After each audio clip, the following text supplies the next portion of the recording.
Valenzuela City People's Park. Ito ay kadalasang dinadayo ng mga tao dahil sa magandang kapaligiran.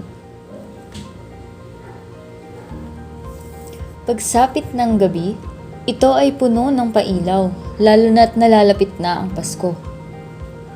Mga ilaw na nagbibigay liwanag sa kadiliman ng mapayapang daan ng amphitheater.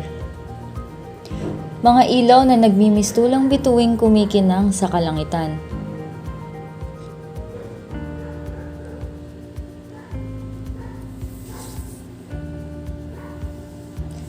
Nariyang may palaruan sa gitna ng maraming puno.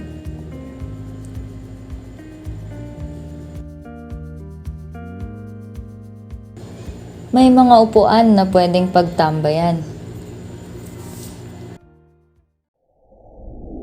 Ano ba ang kasaysayan ng People's Park? Ang Valenzuela City People's Park o VCPP ay isang pasyalang matatagpuan sa lungsod ng Valenzuela.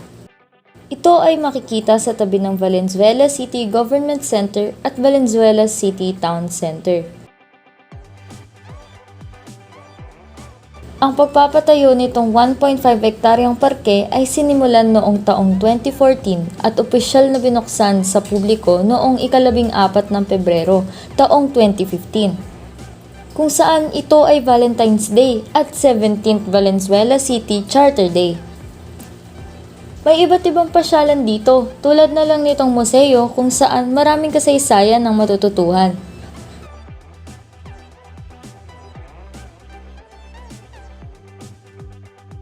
Mayroon ding amphitheater kung saan naman ginaganap ang iba't ibang okasyon. Malawak at presko tignan ang P-Park dahil sa mga punong nakapaligid rito.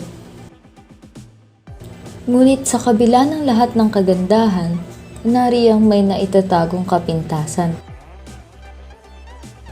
Ayon sa aming nakapanayam, ang mga negatibong aspeto ng P-Park ay: una sa lahat, ang lubos-lubusang traffic sa lugar. May mga sirang traffic lights din sa mga kalsadang nakapalibot dito. Bukod pa rito ay naituturing din palang hindi maganda ang pagdami ng taong tumatambay rito dahil nagiging maingay ang lugar. Lalo na kung idadagdag mo pa ang ingay ng ugong ng mga sasakyang dumadaan. May mga oras ding ang mga pampublikong palikuran ay naiiwang madumi. Pinakahuli sa lahat, may mga tauhan sa parke na tila nagsusungit.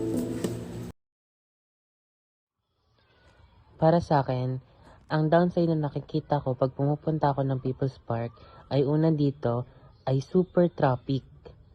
Pangalawa naman, sa super dami ng mga tumatambay at nagpapahinga doon, minsan hindi na ito nakaka-relax pa dahil super ingay ng paligid. Kasama na nito ang mga kotse na dumadaan. Sa kabila ng mga positibo at negatibong imahe ng P-Park ay mayroon din itong iniwang aral para sa lahat. Ang People's Park ay nagsilbing lugar para pag-ensayuhan ng mga estudyante mula sa iba't ibang paaralan.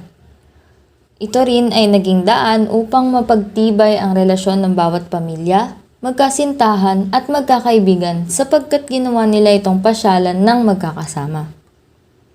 Ang maituturing na pasyalan sa Valenzuela ay hindi lamang nakapagbigay aliw sa mga turista at lokal, kung hindi ay nakapagbigay rin ng trabaho para sa mga lokal ng Valenzuela.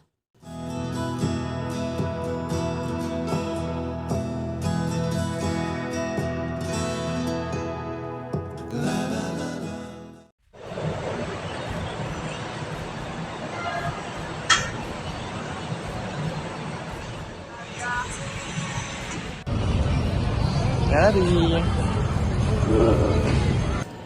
Valenzuela City People's Park.